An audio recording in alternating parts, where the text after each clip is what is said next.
Buenas tardes, Bernardo. Un placer tenerte en este Café con Autor número ya 88, presentando tu libro.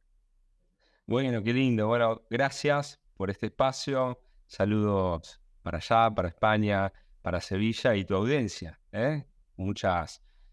La verdad, muchas ganas de tener esta charla. Me invitaste y bueno, digo, qué lindo poder contarles de país a país lo que acabo de hacer con esta editorial, que le gustó el trabajo que les presenté y decidieron, sin más, sin vueltas, publicarlo. Para mí es un honor. Pues un placer tenerte con nosotros. Además, bueno, ya conoces a la editorial de Schlegel, que es como muy familiar, muy cercana siempre con el autor, así que encantado de que estés en esta casa. Yo también. Hijos emperadores, padres que obedecen. ¿Cómo manejar los límites en la crianza? En la primera impresión que tuve del título y del subtítulo pensé, uy, qué difícil establecer hoy límites en un mundo en el que vivimos, en que parece que los papis más guay, los mejores, son los que menos límites ponen. Así que si quieres podemos arrancar ya por ahí y nos metemos en lo que tu lectura nos trae, Bernardo. Claro que sí. Bueno, yo creo que históricamente nos hemos ocupado muy bien de lo que es la supervivencia de nuestros hijos, ¿no? Por siglos entendemos que tenemos que darle techo, comida, ¿no? Educación. Pero creo que todavía, y estamos en esto porque hay muchos avances en lo que es la psicología, la espiritualidad, hay mucha educación emocional en puerta, hay mucho interés, todavía hay un poco de deuda en la calidad de crianza, ¿no? Digo, una vez que pudimos eh, contar con ese techo, comida, educación, bueno, ¿qué estamos haciendo? ¿Cómo los estamos preparando? Y la verdad es que lo que vos dijiste, el tema de límites, es complejo porque la sociedad está en cambios de paradigmas constantes hoy por hoy. Desde hace por lo menos 30 años estamos aprendiendo a vivir prácticamente de vuelta los seres humanos, porque tenemos modos de ver el mundo y las cosas diversas y entonces, claro, se desarmó mucho la familia como constitución única que había.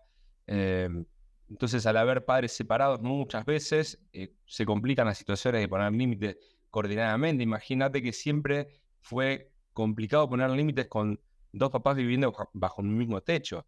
Entonces digo, han cambiado muchas circunstancias donde los chicos de hoy están llegando a ser grandes y no están bien preparados para un mundo que es mucho más complejo que el de hace 80 años atrás. Sin duda. Y mirando mi propia infancia también, y seguro que la tuya, diría, bueno, y 30 y 40 años atrás, qué diferente era todo. Qué Claro. diferente. Sí, porque los cambios sociales, Bruno, suelen darse quizás cada 500, 600 años. Y a nosotros nos tocó uno, ¿no? Es como que la curva va así, derechita, te toca un cambio, toda una ola de cosas, y después se establece una nueva línea, una nueva meseta durante 500 años más.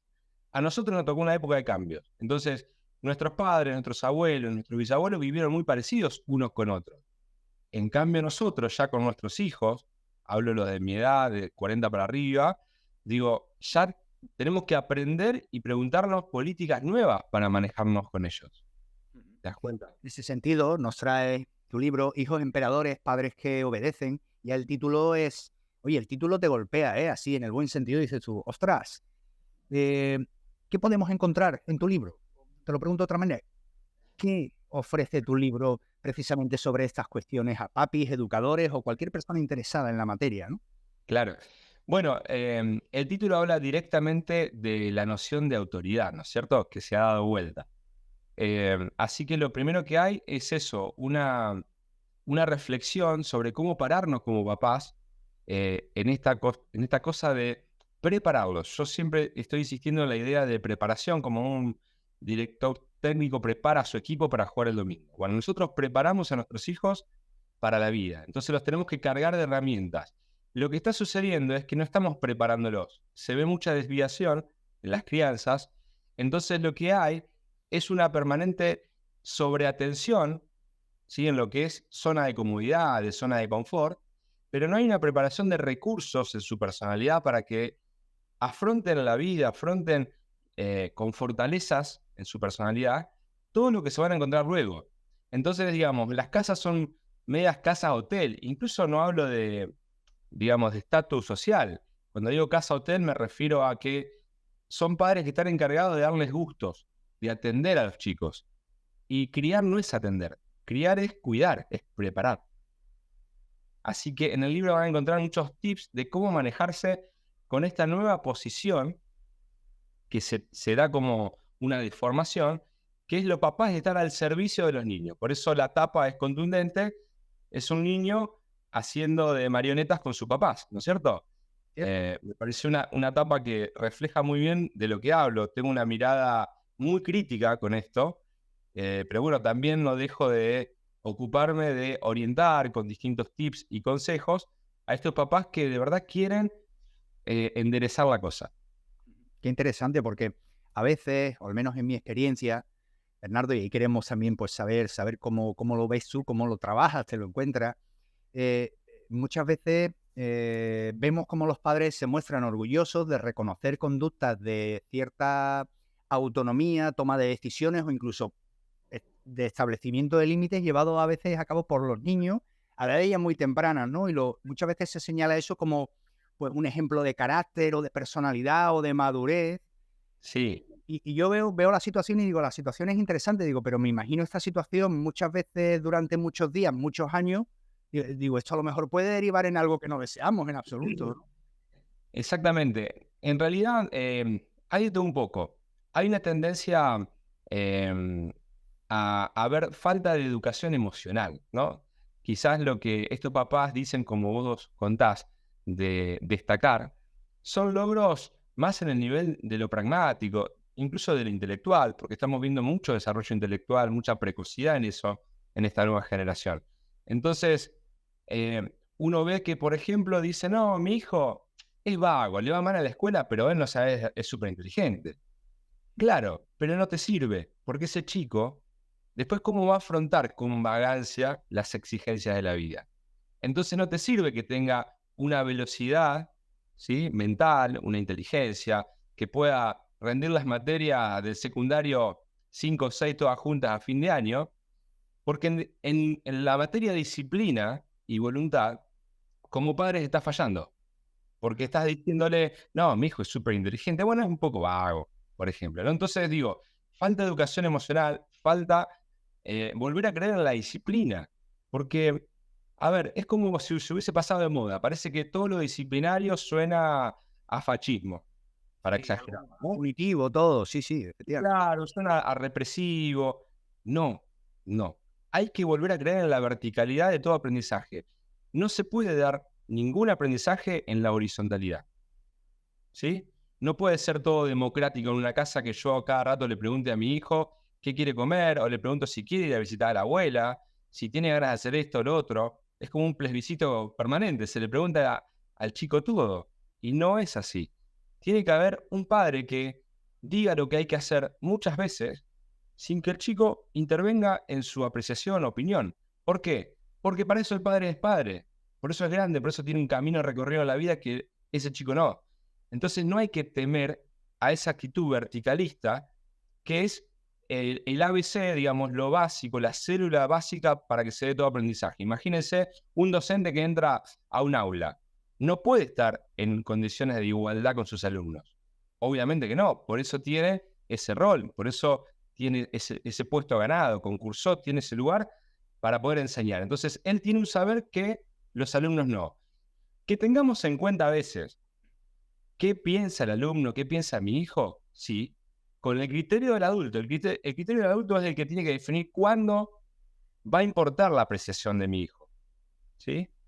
Y otras veces yo digo, no importa la apreciación, porque yo sé qué es lo que hay que hacer. Es como cuando le decís al chico, anda a bañarte, no tengo ganas. ¿Importa que no tenga ganas? No, se tiene que bañar.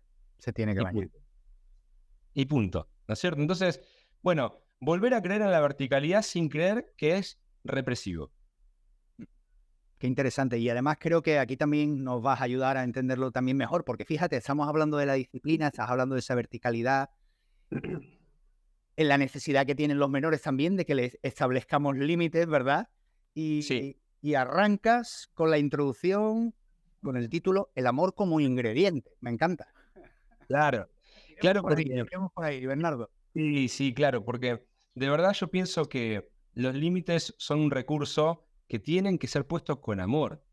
Quizás se le teme un poco a la idea de lo represivo en cuanto a poner límites como desde este lugar de que el chico te teme, ¿no? Que el chico te hace caso porque, uy, no sé cómo va a reaccionar mamá, papá, me va a castigar. No, me parece que la puesta de límites siempre tiene que ser desde el amor. ¿Por qué? Porque lo estoy preparando. Porque lo que yo estoy haciendo en este momento con vos, lo hago convencido desde el amor que yo siento por vos, de que es lo mejor para vos, para tu futuro. De ahí que los chicos no pueden discutir las pedagogías en, no sé, en una clase con un profesor. ¿Por qué? No pueden, no están en igualdad de condiciones. No puede decir, este profesor me enseña cosas que no me van a servir o me lo enseña de una manera que no puede. Es el profesor el que sabe que eso le va a servir. Bueno, los padres volver a confiar desde el amor que todo lo que hacen en lo que es puesta de límites, el chico lo va a poder procesar, valorar y agradecer 20 años después. Nunca en ese momento. Nunca en ese momento. Viste que nadie en su momento, cuando tuvo 10 años, 15 años, sabía de qué se trataba cada límite. Vos lo tomabas personal, te enojabas con tu papá, con tu mamá, porque te decía adentro, se acabó, jugar con los amigos.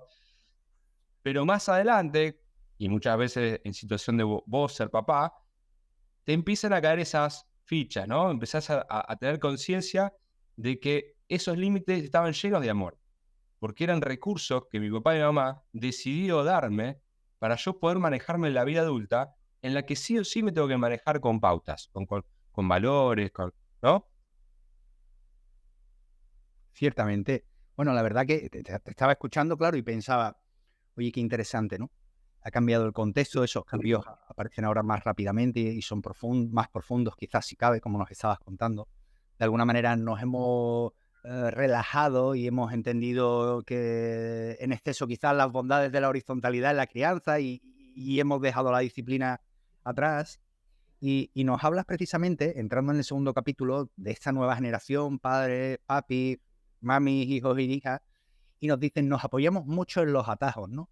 Y pensar, es cierto, de alguna manera buscamos cotejar en la inmediatez el resultado de nuestra intervención y de alguna manera lo supeditamos a, como hay una respuesta favorable inmediata por parte de los menores, es que voy por el buen camino. Claro. Y a lo mejor no es ese el camino, ¿verdad? Exactamente. Bueno, lo que pasa es que decíamos de los cambios sociales. Se trabaja mucho por día. Trabaja mamá, trabaja papá, a veces padres separados. Entonces, ¿qué pasa? Los padres llegan como con un 10% de batería, de ganas muchas veces a la casa. Entonces, claro, el atajo es, nada, sí, te dejo el televisor prendido. Te llamo a comer, pero te llamo de la cocina, te pego el grito, ya ni voy a la habitación a abrir y decírtelo mirado a los ojos, ¿no? Entonces, ese es el atajo, es buscar la comodidad porque estoy cansado, porque me parece que ser cercano y amigo de mi hijo va a generar más confianza de él conmigo, y no, para nada. Uno no puede comprarse a sus hijos, uno no puede ser amigo de sus hijos porque dejo a mi hijo sin papá y sin mamá, porque el papá y la mamá es alguien que está en una posición vertical. Vuelvo con esta idea, ¿no? Entonces, digo, me parece que estamos encontrando, o deberíamos buscar, un punto medio entre aquella generación pasada, que durante muchos años había como un clima secote, rígido, ¿no? Como que faltaba la confianza entre el mayor y el menor. Los hijos no tenían mucha entidad en la casa, se sentaban y había que esperar que eran los grandes los que dirigían todo. Entonces, claro, es como que se salió de esa sociedad al otro extremo, ¿no? Al extremo de estar nosotros abajo de nuestros hijos y los hijos emperadores. Mandan ellos con sus rabietas, se encierran en la pieza y no dan explicaciones. Entonces, no, hay que buscar un punto medio. Me parece que la anterior sociedad, donde era un clima, perdón, así como demasiado cerrado, un clima pesado, a veces, viste que a veces no había mucha conversación en las mesas, en las casas entre padres e hijos, había mucha cosa de ocultarle el mundo adulto a los hijos, ¿no? Entonces los padres hablaban de sus cosas siempre aparte. Entonces los hijos llegaban a la vida adulta con pocas herramientas a veces de cómo eran las cosas. Las aprendían muchas veces por fuera de la casa, ¿no? Bueno, se pasó al otro extremo, ser amigo. No, tampoco, un punto medio. Mm. porque la falta de límites en el niño puede luego reflejarse en determinados tipos de conductas, no sé, circunstancias, relaciones que no sean deseables. Sí, bueno, a las consultas están llegando cada vez más situaciones de depresión. Eh, Hay una verdadera pandemia de depresión juvenil. Están creciendo muchos, en todo el mundo, ¿no? No hablo de mi país, los índices de suicidios, adolescentes. ¿Por qué? Porque están llegando con poca fortaleza de la personalidad. ¿Qué es la fortaleza de la personalidad? Es poder manejar mis crisis y no tener impulsos, poder manejar la palabra, ¿sí? Es decir, cuando me pasa algo, hablarlo para modificarlo, poder pasar a las acciones de transformación de algo, o sea, lo hablo, lo transformo, poder soportar las pérdidas, la frustración. Todo esto está muy débil en los chicos hoy. Entonces, claro, se encuentran en un mundo mucho más salvaje y competitivo que el de hace 80 años, que había más inserción laboral, había otros valores. Hoy es todo muy contaminado por el narcisismo, por la competencia, por la imagen, por el éxito. Hay valores de verdad muy perjudiciales. Y más para estos chicos que vienen en casas hotel, ¿no? Vienen de casas donde creían que el mundo funcionaba así. Y después el mundo funciona al revés, contrariamente a cómo han vivido en una casa donde se estaba pendiente del papá o la mamá que no se frustre con nada, porque se me viene una frase de Freud. Freud decía, yo fui un hombre afortunado, en la vida nada me ha sido fácil. Digo, me parece que hay que volver a creer que si al chico no le salen las cosas, tenemos que estar nosotros para orientar, no para salvarlo. De que no le salgan y le hacemos nosotros por ellos, o enseguida le damos un consuelo. No, no. Nada me ha sido fácil, dice Freud. Fui un hombre afortunado. Es decir, ojo, porque en la frustración vamos ganando fortaleza yoica. ¿Mm? Sin duda, ahí no, oye, nos consolidamos, no, nos hacemos fuertes que no veas.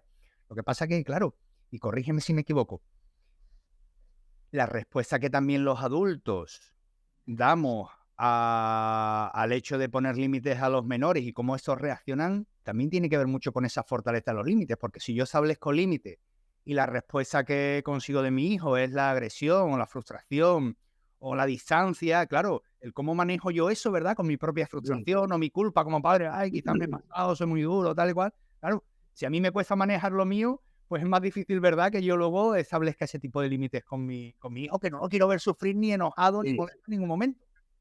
No, bueno, es brillante, esa idea es fundamental. Lo primero que como papá o mamá me tengo que preguntar es cómo yo manejo los límites en mi vida. ¿Por qué? Porque nuestros hijos aprenden de lo que ven primero, no de lo que nosotros le decimos. Es decir, si nosotros lo que le decimos no coincide con lo que hacemos, esa enseñanza no entra mucho. Es el famoso ejemplo de, te digo que está mal fumar y estoy fumando mientras te lo digo, ¿no? Entonces, lo primero que tengo que hacer es corroborar cómo lo hago yo. A esto de ponerme límites, a esto de tolerar yo la frustración, o enseguida que me frustro, voy y me compro una ropa, o trato de cambiar el televisor o el auto. ¿Se entiende? Si el chico va viendo que cuando yo me frustro, ¿sí?, salgo corriendo a buscar algún narcótico, ¿m? Entonces digo, yo le estoy dando un modelo de cómo se afrontan las frustraciones. Así que eso es fundamental. Se cría con el ejemplo. El chico toma el ejemplo, no toma lo que le decís. ¿Sí? Entonces, si yo vengo medio flojo en eso, empiezo a fortalecer yo eso. Porque lo mejor que va a ser efectivo es que el chico me imite. ¿Se entiende? El chico imita lo que ve. Muchas veces en ese momento y otras veces más adelante, cuando le toquen las circunstancias de la vida. Entonces, no nos olvidemos de esto. En la crianza es un periodo de inscripciones en la personalidad, ¿no? Y después ese periodo de inscripción se cierra para siempre, no hay más periodo de inscripción. Por eso es tan importante cuidar los primeros 10 años de vida, lo que le mostramos, no lo que le decimos, lo que le mostramos. Porque ese periodo de inscripción de modelos aprendidos se cierra y no vuelve a abrirse nunca más. Después, cuando somos grandes, tenemos que compensar muchos de esos modelos que no nos sirven a base de, bueno, aminorarlos, ¿sí? A base de incorporar nuevos hábitos, pero ese hábito que quedó abajo no se puede eliminar como en la computadora, como cuando eliminamos un archivo del celular. No se puede. Se puede amansar. Por eso es tan importante, cuando tenemos hijos, controlarnos a nosotros mismos de qué estamos haciendo. Sobre todo en los primeros 10 años de vida, porque también pasa que muchos padres recapacitan, pero los chicos ya tienen 15. El periodo de inscripciones cerró. Y bueno, no es fácil, porque de pronto uno, si te pones a pensar, Bruno, la mayoría de los padres, cuando son padres, tienen 25, 30 años. En esa edad tampoco son muy maduros y estables los padres, ¿no? Y estás tratando, viste, de atajar penales por todos lados, de ver cómo hacer con el trabajo, estabilizarte, pagar una cuenta, un crédito, esto, aquello. A veces perdés de vista esta cuestión de la educación, de la educación emocional. Con razón, además. En ese sentido, también en tu libro, porque hoy estamos presentando, también para quien se va conectando ahora, entra y sale, o quien se conecte luego, a Bernardo Ramallo, Hijos Emperadores, Padres que Obedecen. Estamos presentando el libro y al autor. Estableces también una serie de elementos, le llamas guía práctica para manejar los límites en casa. Y yo pensaba, oye, primero tenemos que detectar qué señales hay de que nuestro hijo o nuestra hija está entrando en ese espacio de volverse emperador o emperatriz, ¿no? ¿Qué señales nos pueden hacer caer en la cuenta de que están en ese camino y hemos de tomar más conciencia y las riendas de la situación? ¿Qué señales compartes con nosotros? Bueno, una señal muy típica es cuando los chicos te contraponen cualquier cosa que vos le decís con este asunto de las ganas. Vamos a un ejemplo bien chiquito, bien típico, el que dije recién hace un rato. Si vos lo mandás a lavarse los dientes o a bañarse y el chico te dice no tengo ganas, eso implica que ese chico está acostumbrado a vivir de acuerdo a las ganas. Es decir, no tiene noción de disciplina, no tiene noción de que hay cosas que hay que hacerlas porque es lo mejor para mis dientes, me tengo que bañar porque hay que hacerlo. Digo, lo primero que vas a escuchar mucho en el discurso de estos chicos emperadores es las ganas, que es muy ¿no? de los reyes, ¿no? de los emperadores. Hacen las cosas cuando tienen ganas, y si no tienen ganas las hacen y no hay empatía, digamos, no le interesa escuchar la voz del otro. Bueno, ese es el primer síntoma, cuando un chico siempre te va diciendo, no tengo ganas, ahí no tengo ganas de estudiar, pero no importa. La vida no funciona de acuerdo a las ganas. A veces, sí, y coincide y es un relojito cuando nos toca hacer obligadamente algo que tenemos ganas. Genial, pero la verdad es que la mayoría de veces, no, tenemos que aprender a hacer cosas porque hay que hacerlas. Así que ese es un síntoma.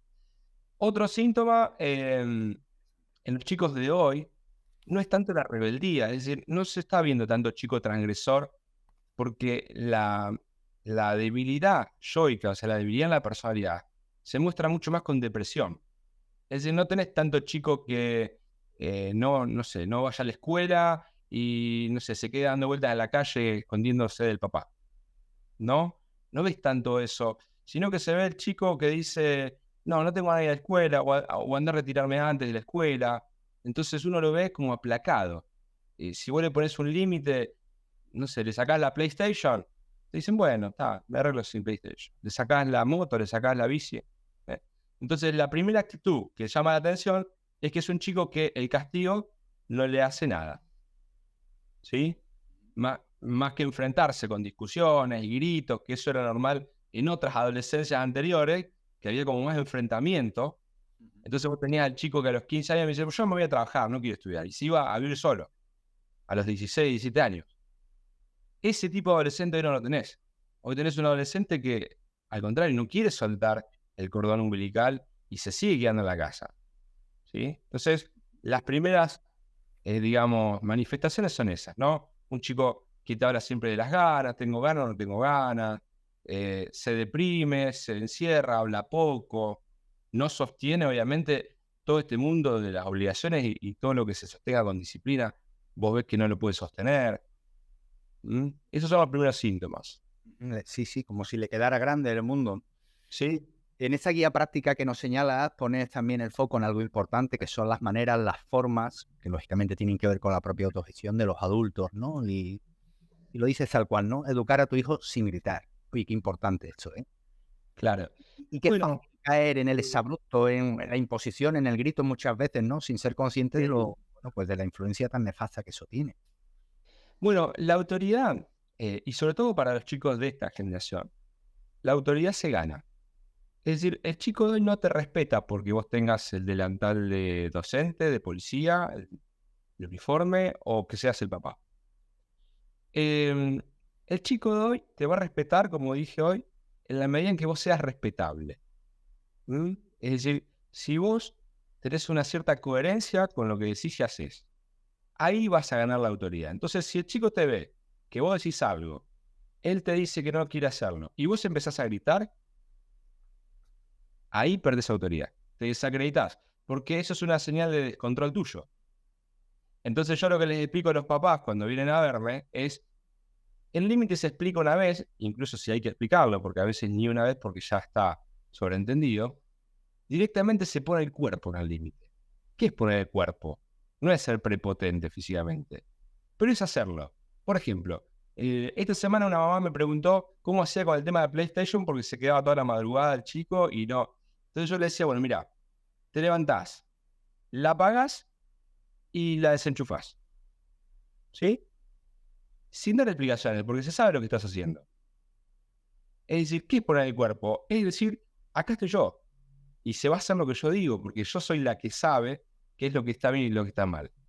Si yo te empiezo a explicar lo que sucede, Bruno, es que el chico va a querer ganártela. No es que cree en sus argumentos que pueden ser válidos. No, va a tratar de vencerte, de cansarte en la discusión. Entonces, ¿qué pasó? Se igualó.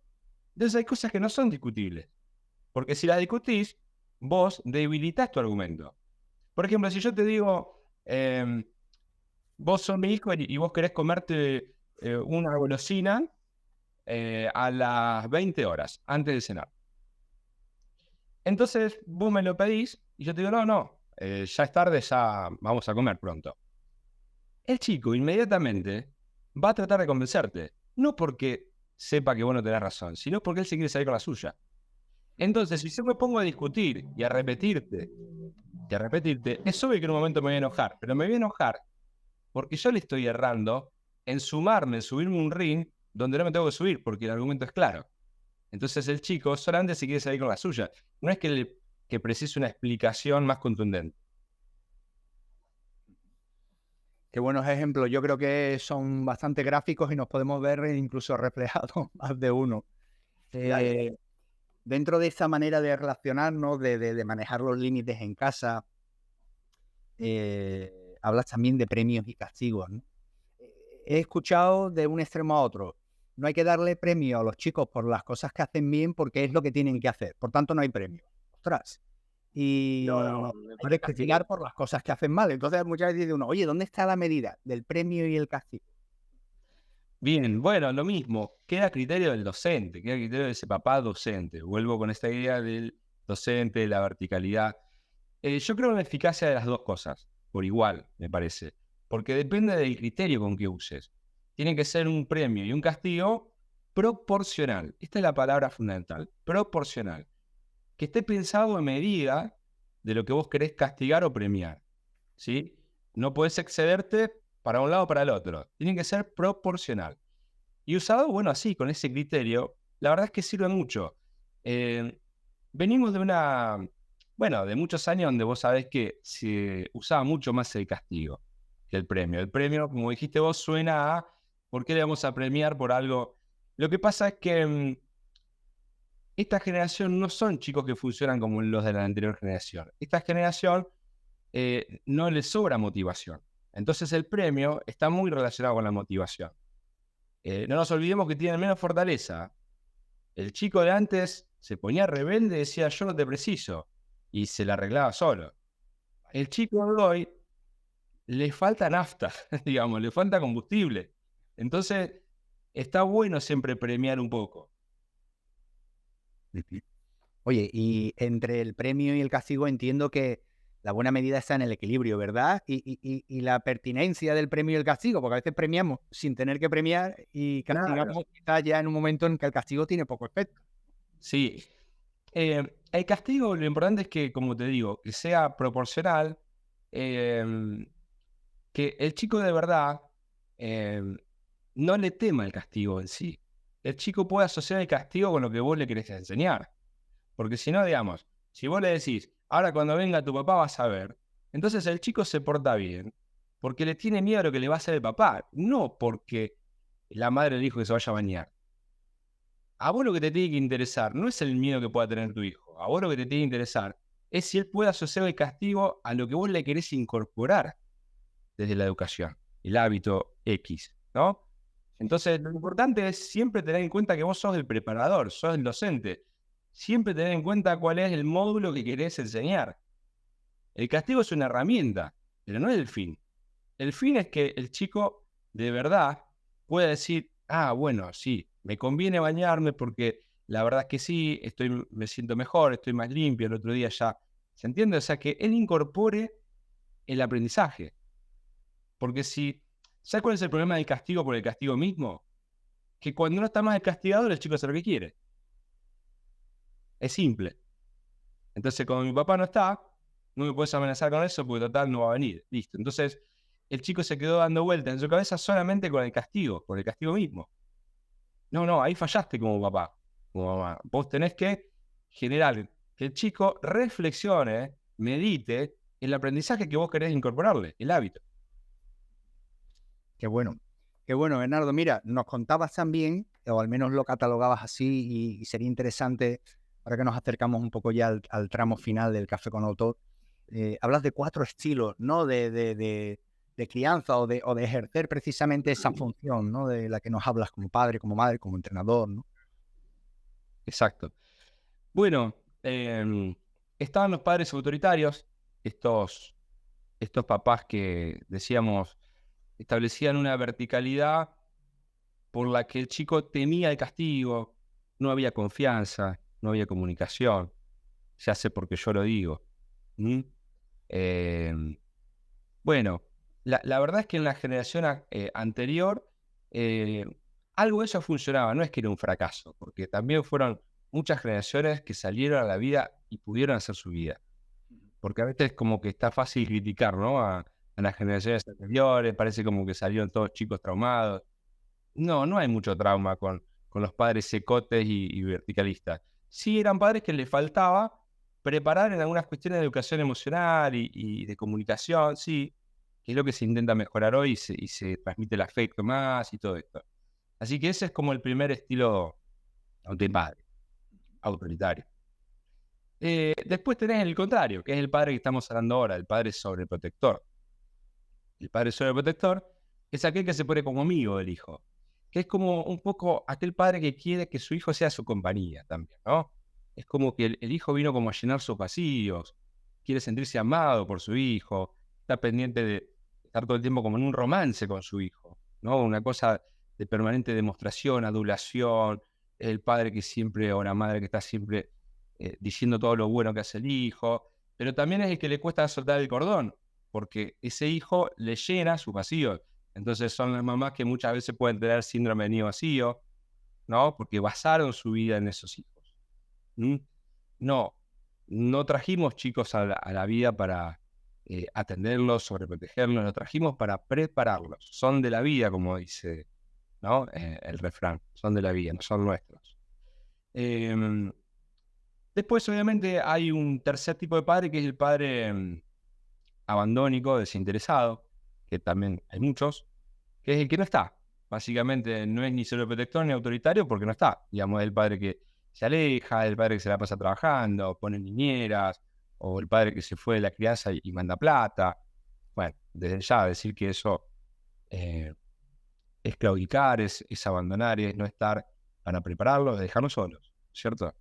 Lamentablemente también se ve mucho de eso sin querer en cuanto a padres que trabajan mucho, que necesitan 2 trabajos o 3, entonces terminan no estando por esa motivación o bueno, por otros motivos. No estaban maduros para la función, están atendiendo otras cosas que les interesan más, pareja, dinero, bueno, no lo sé. Así que ese es el tercer tipo de padre. Y bueno, y obviamente apuesto a un cuarto tipo de padre que sería eh, el padre que tiene que venir. Este es la nueva paternidad, por llamarla de un modo, ¿no? Que que sea una mezcla de los dos primeros, ¿no? Del padre que estaba como autoridad, pero también del padre que trata de cuidar, de estar atento a la educación emocional, a la demostración de cariño, ¿sí? No sobreatender, pero tampoco tenerle miedo a la actitud vertical. Creo que ese es el padre que estamos construyendo, porque vos sabés que, Bruno, podemos encontrar siempre un equilibrio cuando conocemos los extremos, ¿no? Yo te puedo decir cuál es el medio de esto, no. Yo te puedo decir cuál es el medio de esto. ¿Se entiende? Digo, una vez que yo conozco un polo y conozco el otro, te digo, el medio está acá. Si yo te marco un polo y el otro polo está bastante lejos, entonces el medio va a estar... ¿Se entiende? Digo, Sí, perfecto. solamente el medio se encuentra habiendo conocido, habiendo experimentado como sociedad dos extremos. Así que estamos, para mí, en camino a eso, soy optimista, digamos. Vaya, ya lo creo. Recojo también con esa esperanza y ese optimismo el mensaje, ¿no? Y decir, bueno, pues mira, también que esos espacios de relación educativos, de crianza que hemos tenido generaciones anteriores a estas, o a esta última, pues que confluye en un aprendizaje en donde las carencias de un sistema, oye, la hayamos reconfortado o ampliado con las bondades de otro, ¿no? Y bueno, y en ese sentido evolucionemos. Que parece que Claro. no evolucionamos y bueno, pues ahí efectivamente yo también lo recojo con optimismo ese mensaje y ciertamente creo reconocer a esas características, ese estilo en muchos padres, efectivamente, quizás no todavía algo generalizado, pero sí, pero se empieza a ver, así que genial, Sí, genial que lo hayas señalado, Bernardo. Bueno, pues llegamos un poco al final de la emisión de hoy, de esta emisión 88 con Bernardo Ramallo. Un servidor se encuentra en Sevilla y Bernardo está al otro lado del océano, casi nada. Concretamente, ¿dónde sí. estás, Bernardo? Bueno, mi ciudad se llama Pergamino, es parte de la provincia o estado de Buenos Aires, y estoy cerquita de la capital del país. Bueno, nada, tengo muchos amigos que están en España y están haciendo también fuerza por el libro, así que contento por esta oportunidad de editar en otro país. Genial, genial, ya lo creo. Es una ventana también que se abre y la Sí, oportunidad de conocerte y, bueno, conocer también tu mensaje, el trabajo que vienes haciendo, que has reflejado aquí. Hijos emperadores, padres que obedecen, de Bernardo Ramallo, que hoy nos ha acompañado cortésmente desde la otra punta del planeta. Así que encantado de tener esta conexión contigo, internacional. sí, me sentí muy cómodo. La verdad es que me diste muchos pies para poder contar de todo un poco, así que eso es muy lindo cuando estás con un entrevistador que de verdad te abre el tema. Bueno, pues genial que te hayas sentido de esa manera, Bernardo. Un placer tenerte aquí. Desearte lo mejor con tu libro allí, en tu espacio, pero también aquí, que ya lo es el tuyo y que tengamos ocasión de encontrarnos o entrevistarte próximamente en futuros momentos que seguro que vas a ir produciendo, pues eso, mucho más material de divulgación desde tu conocimiento y experiencia. A quienes han acompañado hoy y a quienes nos verán luego en las distintas redes en diferido, pues agradecerles precisamente esa compañía. Y a ti, Bernardo, desde Sevilla, fortísimo abrazo. Bueno, un abrazo para vos y para toda tu audiencia. Muchísimas gracias. Muchísimas gracias. Queridos Chau, chau. amigos, amigas, Café con Autor, una idea original de un servidor y con la compañía de nuestra editorial de referencia, Desclée de Brouwer. Pásense por su página web, que es una maravilla, para seguir creciendo, aprendiendo y encontrando respuestas acerca de lo que somos y de cómo construir vidas con sentido, que a fin de cuentas creo que es de lo que se trata. Hasta pronto.